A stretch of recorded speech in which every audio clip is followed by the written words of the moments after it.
Hello everyone, Sturmtruppen Mike here, and today I wanted to talk to you guys about one of the most famous helmets from World War one made of steel, and one whose influence would spread from Austria-Hungary to China, to Spain, to Bolivia, and to Chile, even up until this day. And that helmet is the M16 German Stahlhelm. Replaced the Pickelhaube after 1915. Design began in 1915, but the German Pickelhaube, obviously, the spike helmet, was used up until that point, but as, the French, the British, and every other country started using steel helmets, the Germans followed suit with a very, very nice helmet. This thing is crazy. Boy! Anyway, the M16 German Stahlhelm served as a precedent for steel helmets after 1916. And even the U.S. Army actually adopted a similar design for the 1980s and 1990s Kevlar type of helmets. And that helmet was actually referred to commonly as the Fritz helmet for its, similarities to this helmet. Now, there are actually a few countries that still use this design of helmet today. The Chilean military, for example, actually still use a very similar design, albeit a little more sleek looking.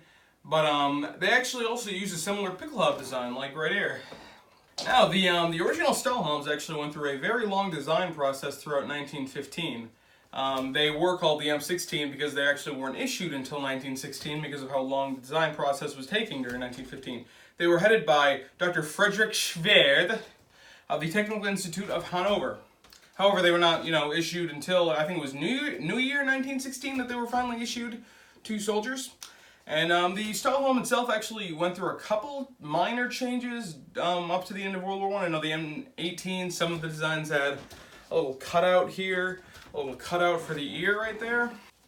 But this piece, however, is an M16 Stahlhelm. It has...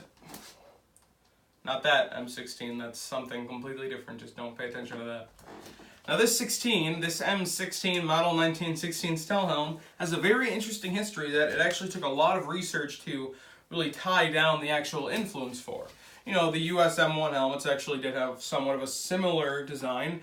The Liberty helmets, the US Liberty Bell helmets were designed at the end of World War I, were actually influenced solely on this helmet design, actually. Now, let's take a closer look at this piece, huh? Alright guys, so this particular helmet actually does not have a liner, as you can see, but obviously the M16 Stahlhelms were equipped originally with liners. There were a couple different designs of them, but they basically would fit around the head, holding it up just a tad. You just, that's where they would connect in there and all. The shells weren't just meant to press up against the skull. That would just be pointless against head trauma, just boing.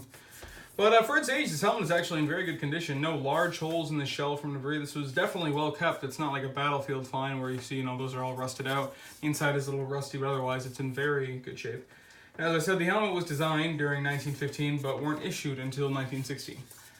Now, these two nubs right here aren't just for show, actually. They were ventilator horns, and they were meant to allow air to flow through the helmet to prevent heavy sweating during the summer months. Although they were well-intentioned during the winter months, they only made the soldiers colder, so they would be, sticking mud and whatever they could find into the holes to try and, just plug them up.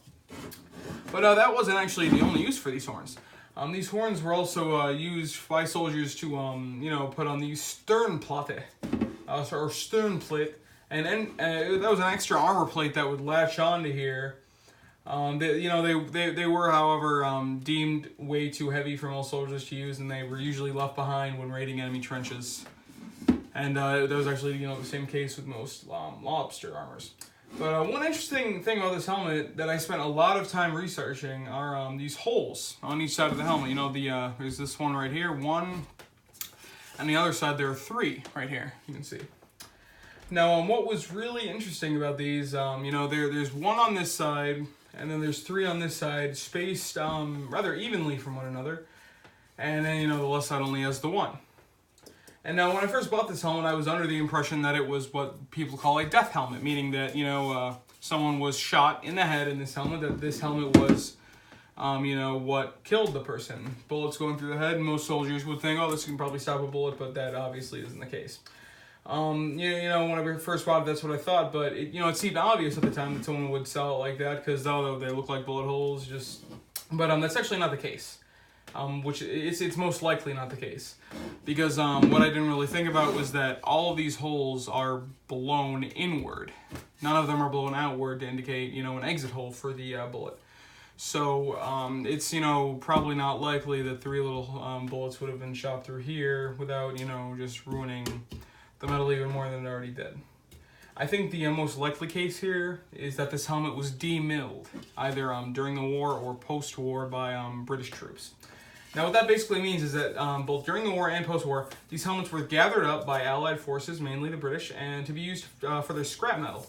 But the issue is that the factories were already so busy producing more equipment for the war that instead of processing these helmets, 1 or 2 soldiers would take piles of them after their liners are taken out and hit them one by one with pickaxes.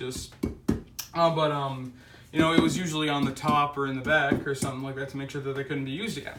Now, while this theory seems rather feasible, I'm not entirely sure it's believable.